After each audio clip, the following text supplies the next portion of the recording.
Hey everyone, and welcome to my interpersonal communication project in conjunction with Liberty University's graduate course, HSCO 508. In this presentation, I'll be discussing interpersonal communication as it pertains to my life, some of the various aspects that play into my communication style, along with the communication barriers that I've encountered along the way. I'll also be going over resources and strategies that have helped me overcome some of these communication barriers and reveal my overarching life goal and the action plan to help me achieve it. Before we get started with all of that, I wanted to take a few moments to introduce myself. My name is Amber Olive. I'm 26 years old. I live in Ventura County, California, and I am a softball instructor and coach for Sierra Canyon High School, as well as a singer-songwriter in the duo band Amber and Smoke. All right, well, let's get into it. What is interpersonal communication? Stewart defines interpersonal communication as communication that maximizes the presence of the personal. This includes talking and listening that's unique, unmeasurable, responsive, reflective, and addressable. It's distinct. Again, it's a connection between people that go beyond just roles and titles. So in addressing the overarching life goal, I have to admit this is something in this project that I shied away from in regards to thinking about it and even the development part of this. I'm very much the type of person who doesn't think too far out ahead of me. In order to keep my stress levels down, I feel like thinking that far out is a little far out. So I do understand and I do value the importance of planning for your future. But a lot of my future planning involves near future events.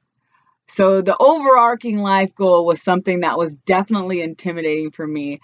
So I needed to kind of set up some parameters, some guidelines to help reduce the amount of stress and anxiety of thinking this far out. The first one is to allow for expansion and change. As life goes on, I'm going to be in different situations that I'm not currently in now. That being said, my overarching life goal, it is okay if I expand or even alter a little bit to fit where I'm going and how I'm growing as an individual. The next parameter that I placed upon that is that failure is okay. If I don't meet this life goal right away, it's not the end of the world. But here's the one caveat.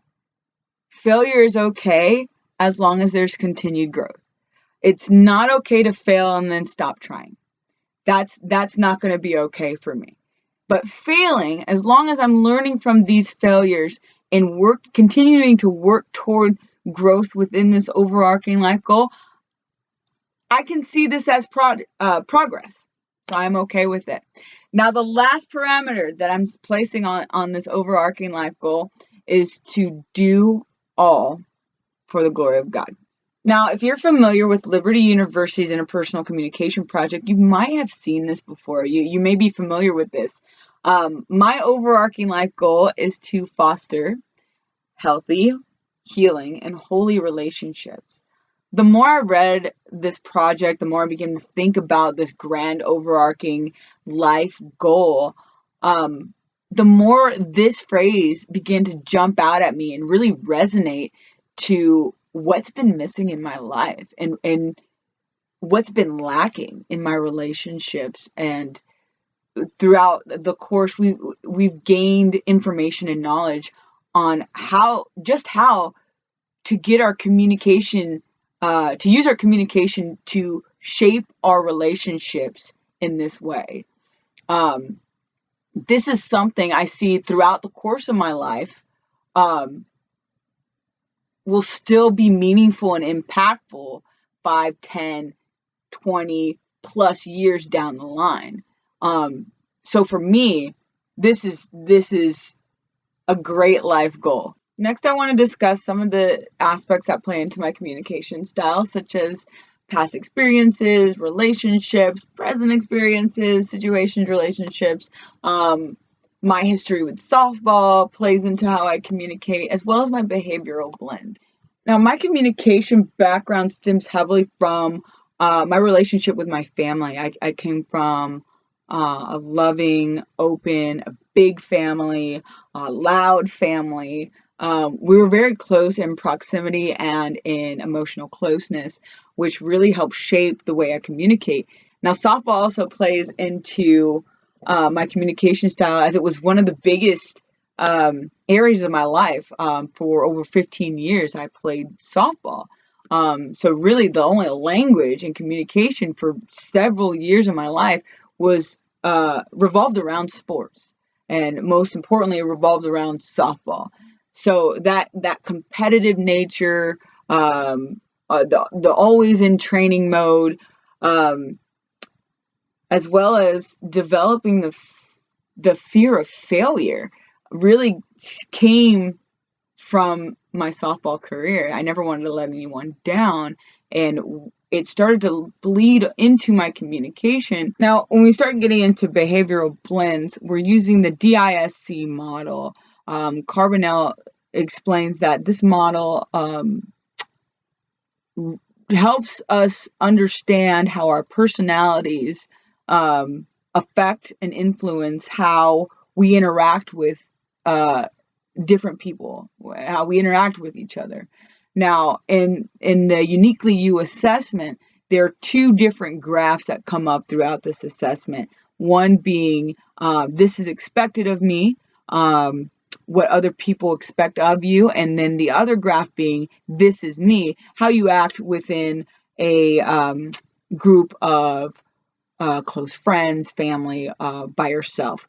Now, this is expected of me, I ranked as an IS, which stands for inspiring and submissive. I have the personality or the behavioral blend of either being the life of the party or following along. I can go either way. People expect me to be the life of the party, and not to cause any waves, to make people include people and make people happy. Now, in the this is me graph, I ranked as a ISC, which notes that I'm more passive than aggressive, that I have strong people skills, and that, again, I'm both outgoing and reserved. Now, when it comes to the interpersonal communication test we found on Queendom, it ranks how well you interpret others, how well you read into their nonverbal communication and their verbal communication. Now, I ranked a 96 out of 100. I'm able to, I'm, in their words, extremely adapt to interpreting others and seeing from their point of view. So I'm an empathetic listener. Now, I'd like to get into communication barriers that have historically shown up throughout my life. Self-disclosure used to be a huge barrier for me, as I didn't really understand how to use it and what it was. Now, one of the communication barriers that is still an obstacle for me is nonverbal communication. So what is it? Nonverbal communication is interconnected with verbal communication. It's like the example given of a sheet of paper. It's one side of a two-sided sheet of paper. You can't have the paper without both sides. Now, nonverbal communication also regulates interactions. It transmits emotional information and establishes relational meaning and understanding. Now, the trouble I have with nonverbal communication is that my nonverbal communication speaks loudly and unclearly. So if I'm communicating with someone, they will pick up and sense that there is something wrong. Now, usually they associate something wrong as being like emotional overload or stress or relationship problems, stuff that's way out there, when really I'm just tired or I'm hungry, and it definitely detracts from the conversation that we're having, because there's a concern that's built, and now we're talking about something that I might not have been aware that I was communicating. Some of the resources and strategies that I've used in order to combat these barriers have been awareness and managing when my emotions may be out of control or out of balance. So really managing that flat brain syndrome and the flat brain slump. Also, learning to identify certain communication situations that elicit emotional responses from me, negative emotional responses from me, and learning how to either remove myself respectfully from that situation or manage that conflict. Now, one of the other communication barriers that I've encountered toward the end of this course, as I'm putting these listening techniques into place and improving on my communication, is how to exit a conversation.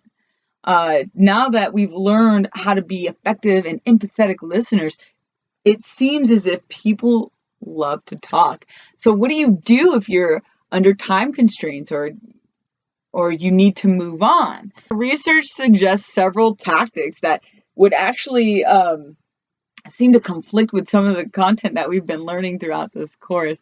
Some of the less dramatic ways of exiting a conversation is the use of nonverbal cues. So that is standing if you were previously sitting, walking towards the door, or even glancing down at a watch, just to signify to the talker that you have to leave. Finally, the action plan. I'm going to go ahead and read through the different bullet points that I have for this plan and discuss it a little bit further. The first point is prayerful reflection. The second is being mindful of my circumstances and emotions, and as well as any time constraints that I may or may not have. Self-evaluation of conversation and being able to talk with close friends and family to get their feedback on conversation, communication situations or scenarios, and setting short-term goals to continue working toward my overarching life goal and being able to adjust accordingly. So where do we go from here? For me, healthy relationships start internally, and that comes from managing my emotions so I can communicate with others better. Healing relationships comes from empathetic listening and the ability of having people in conversations with me feel heard, understood, and acknowledged, and really deepening our conversations and our connection. Holy relationships, for me, starts by centering God or placing Him as the sole most important thing in my life, and dedicating myself to living a life worthy of my calling, trusting that God's plan is the right plan for my life. Well, that concludes my interpersonal communication project. Thank you guys so much for watching. A link to the slides will be posted below in the YouTube description, as well as the reference page that goes for the pictures and the cited sources throughout the presentation. Many blessings, and enjoy the rest of your summer.